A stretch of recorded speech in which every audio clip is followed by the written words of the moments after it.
अस्सलाम वालेकुम guys, I am Kalimul Hadi, clinical psychologist, life coach and educational counsellor. Guys, जैसा कि आपको मालूम है कि हम लोग इस चैनल के ऊपर नए जो साइकोलॉजिस्ट हैं, जो फील्ड के अंदर नए आए हैं या जिनको थेरेपी के अंदर कोई इश्यूज़ वगैरह मसाइल वगैरह का सामना होता है, तो हम इसके रिलेटेड जो है वो कंटेंट बना रहे हैं। तो अगर आपको हमारा ये कंटेंट पसंद आता है तो आज ही आप हमारे इस चैनल को सब्सक्राइब करके हमारी फैमिली का हिस्सा ज़रूर बन जाएं। वीडियो को लाइक ज़रूर कर लीजिएगा ताकि फ्यूचर के अंदर आप लोगों को इसी तरह की इन्फॉर्मेटिव, इनोवेटिव और इम्पैक्टफुल वीडियो हमारे ही इस चैनल पर सबसे पहले देखने को मिलती रहा करें। आज की इस वीडियो के अंदर मैं आप लोगों के साथ एक बहुत ही इंपॉर्टेंट टॉपिक को डिस्कस करने वाला हूं कि साइकोलॉजी की फील्ड के अंदर जब हम लोग आते हैं, साइकोलॉजिस्ट बनते हैं, थेरेपी सेशंस करते हैं, तो उस वक्त जो नए साइकोलॉजिस्ट होते हैं या जो नए थेरापिस्ट होते हैं, उन लोगों की कौन कौन सी गलतियां होती हैं या उन लोगों को कौन कौन से मसाइल का है जो वो सामना करना पड़ता है। तो आज इसी रिलेटेड जो है वो मैं आप लोगों के साथ 10 ऐसे पॉइंट्स को शेयर करूँगा, 10 ऐसे मसाइल को, 10 ऐसी गलतियों को शेयर करूँगा जो नए आने वाले जो थेरापिस्ट हैं इस फील्ड के अंदर उनको फेस करनी पड़ती हैं। तो बढ़ते हैं अपने पहले पॉइंट की तरफ, अपने पहली गलती की तरफ जो नए साइकोलॉजिस्ट या नए थेरापिस्ट को जो फेस करनी पड़ती है वो ये है कि उनके अंदर जो एक्टिव लिसनिंग की आदत है वो बहुत कम होती है या ना होने के बराबर होती है। तो जब आप लोग अपने क्लाइंट के साथ एक्टिव लिसनिंग की जो प्रैक्टिस है उसको मेंटेन नहीं कर सकते तो आप लोग बहुत जल्द जो है वो बोर होना शुरू हो जाते हैं और बहुत जल्द जो है वो क्लाइंट आपका आपसे बदजन होना शुरू हो जाता है, जो कि आपके लिए लॉन्ग टर्म जो है वो नुकसान की चीज़ है। आपके लिए ज़रूरी है कि आप लोग अपनी एक्टिव लिसनिंग की जो हैबिट है उसको मेंटेन करें, उसके ऊपर प्रॉपर जो है वो काम करें। उसके बाद जो दूसरे नंबर पर गलती नए आने वाले साइकोलॉजिस्ट, थेरापिस्ट करते हैं वो ये है कि ये लोग बहुत ज़्यादा ओवर कॉन्फिडेंस हो जाते हैं, क्योंकि जाहिर सी बात है जब भी आप लोग किसी नई फील्ड के अंदर जाते हैं, नए काम करते हैं, तो आप लोगों का जो कॉन्फिडेंस लेवल है वो एक अलग ही लेवल के ऊपर होता है। तो यही गलती जो है वो नए साइकोलॉजिस्ट करते हैं। ओवर कॉन्फिडेंस की वजह से वो अपने बहुत से केसेस जो हैं, बहुत से क्लाइंट जो हैं उनको हार जाते हैं, उनको लूज़ कर जाते हैं, जो कि इन लोगों के लिए बहुत नुकसान का बाइस बनता है। उसके बाद जो तीसरे नंबर पर कमी है जो मेरी नज़र के अंदर बहुत ज़्यादा इंपॉर्टेंट है, वो इंपॉर्टेंट इसलिए है क्योंकि हम लोग जो नॉलेज गेन करके आए होते हैं, एमएससी कर ली या बीएस के बाद क्लिनिकल साइकोलॉजी की फील्ड के रिलेटेड जो चीज़ स्टडी करके आए होते हैं, तो प्रैक्टिकल जो वर्क है वो उससे बिल्कुल डिफरेंट होता है। और इसके लिए हमें जो है वो डे बाय डे नया नॉलेज जो है वो गेन करना पड़ता है। तो हम लोगों के अंदर जो है वो नॉलेज की कमी होना शुरू हो जाती है। नई थेरापीज जो है वो इंट्रोड्यूस हो रही होती हैं मार्केट के अंदर, तो हम लोग जब अपनी अवेयरनेस, अपना नॉलेज जो है वो उस लिहाज से उस मुकाम के ऊपर नहीं लेके जाते उसको, तो तब भी जो है हम लोग अपने बहुत से क्लाइंट्स जो हैं उनको लूज़ करना शुरू कर देते हैं और बहुत जल्द क्लाइंट जो हैं वो हमसे जो है वो बदजन होना शुरू हो जाते हैं। उसके बाद जो चौथी गलती है जो बहुत से साइकोलॉजिस्ट, नए आने वाले थेरापिस्ट जो हैं वो करते हैं, वो ये है कि वो बाउंड्रीज जो है वो मेंटेन नहीं कर पाते, क्योंकि बाउंड्रीज को मेंटेन करना जो है वो आप लोगों के लिए बहुत ज़रूरी है। और ये इसलिए भी ज़रूरी है क्योंकि जब आप लोग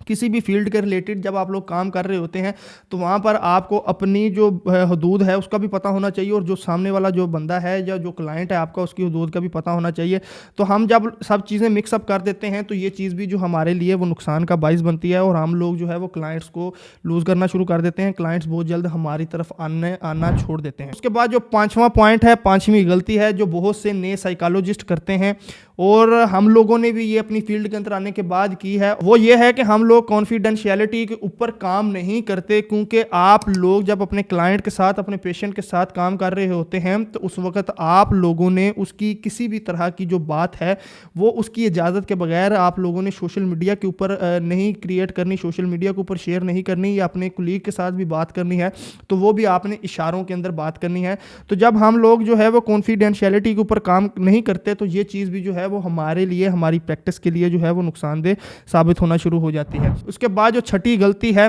जो नए साइकोलॉजिस्ट या थेरापिस्ट अपनी प्रैक्टिकल फील्ड के अंदर करते हैं वो ये है कि ये लोग इम्प्रॉपर डायग्नोसिस करते हैं। जब हम लोग अपनी प्रैक्टिस कर रहे होते हैं, थेरापी दे रहे होते हैं, तो उस वक्त सिर्फ हमने क्लाइंट के जो साइंस और सिम्टम्स हैं जो उसने अपने मुंह से बताए हैं या जो उसके साथ आए हुए लोग होते हैं जो वो बता रहे होते हैं, तो हमने उनके ऊपर इन्हिसार नहीं करना। क्योंकि जाहिर सी बात है एक बीमारी के साथ जो है वो दूसरी बीमारी जो है या दूसरा जो डिसऑर्डर है वो ओवरलैप कर रहा होता है। तो ये हमारे ऊपर सवालिया निशान है, हमारे नॉलेज के ऊपर सवालिया निशान है कि हम लोग इम्प्रॉपर डायग्नोज कर रहे होते हैं। तो प्रॉपर डायग्नोज के लिए आप लोगों के लिए आपको ज़रूरी है कि आप लोग 3 से 4 सेशन लें, उस सेशन के अंदर आप लोग उनकी असेसमेंट करें और उस असेसमेंट के बाद जो है वो आप लोग प्रॉपर उनकी ट्रीटमेंट की तरफ जाएं। तो इम्प्रॉपर जो डायग्नोसिस है ये आप लोगों के लिए प्रैक्टिस के अंदर जो है वो बहुत ज़्यादा नुकसानदेह साबित हो सकता है। उसके बाद 7वें नंबर पर जो गलती है जो बहुत से साइकोलॉजिस्ट करते हैं, और मैंने अक्सर साइकोलॉजिस्ट को ये चीज़ करते हुए देखा है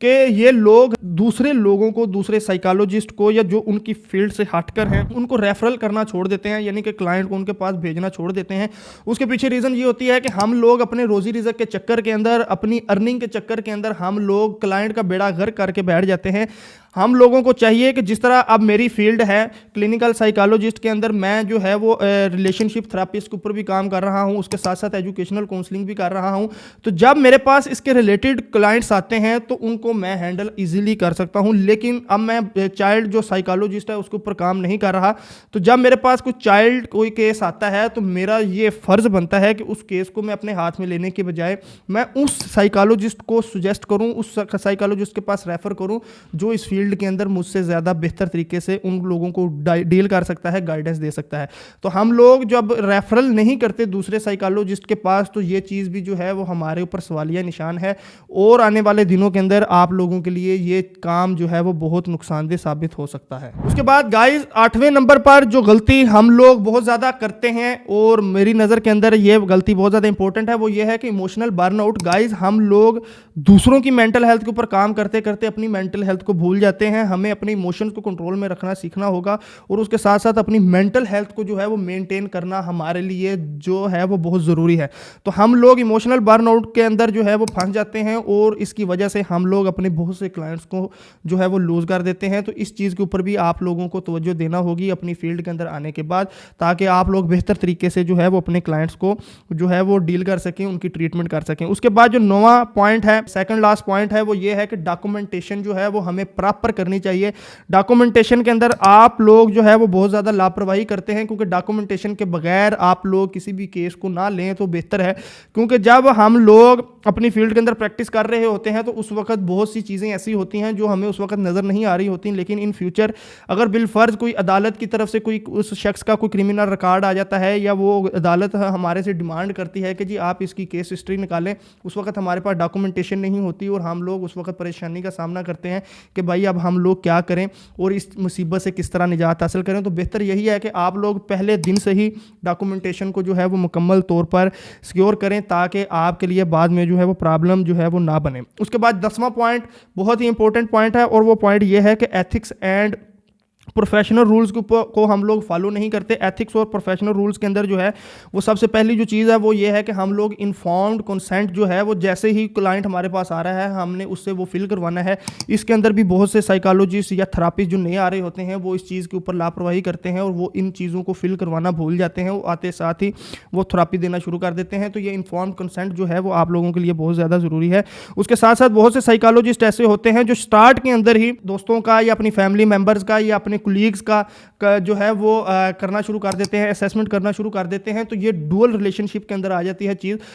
किसी भी अच्छे साइकोलॉजिस्ट के लिए बेहतर चीज़ यही है कि वो डुअल रिलेशनशिप के अंदर रहते हुए काम ना करें, क्योंकि इसके अंदर जो है हम लोग बहुत सी कबाहतों से भी बच सकते हैं और बहुत सी परेशानियों का जो है वो सामना करना पड़ सकता है। तो आप लोगों के लिए बेहतर यही है कि हम लोग जो है इस चीज़ से बचें। उसके बाद अचानक हम लोग थेरापी रोक देते हैं, अचानक से जो है हम लोग बताए बगैर क्लाइंट को कहते हैं कि जी आपकी थेरापी कंप्लीट हो चुकी है, बगैर रेफरल के किसी दूसरे क्लिनिकल साइकोलॉजिस्ट के पास या जो उस फील्ड के अंदर माहिर है उसके पास भेजे बगैर अचानक से जो है वो थेरापी को रोकना, ये भी हमारी जो है वो एथिक्स के खिलाफ है, प्रोफेशनल रूल्स के खिलाफ है। तो गाइज उम्मीद करता हूँ कि आज की ये वीडियो आप लोगों के लिए बहुत ज़्यादा इन्फॉर्मेटिव रही होगी और आप लोगों ने साइकोलॉजी के रिलेटेड, थेरापी के रिलेटेड और बहुत सी नई चीज़ें सीखी होंगी। तो अगर आपको हमारा ये कंटेंट पसंद आता है और आपकी लाइफ के अंदर 1% भी वैल्यू ऐड होती है और आपको साइकोलॉजी के रिलेटेड बहुत सी इन्फॉर्मेटिव चीज़ें सीखने को मिली हैं, तो वीडियो को लाइक, चैनल को सब्सक्राइब करके हमारी फैमिली का हिस्सा ज़रूर बन जाएँ, ताकि फ्यूचर के अंदर आप लोगों को इसी तरह की इन्फॉर्मेटिव, इनोवेटिव और इम्पैक्टफुल वीडियो साइकोलॉजी के रिलेटेड जो है हमारे चैनल पर सबसे पहले देखने को मिलती रहा करें। तो इंशाल्लाह मिलते हैं अगली वीडियो के अंदर, तब तक अपना और अपनी फैमिली का बहुत सा ख्याल रखिएगा। अल्लाह हाफिज़।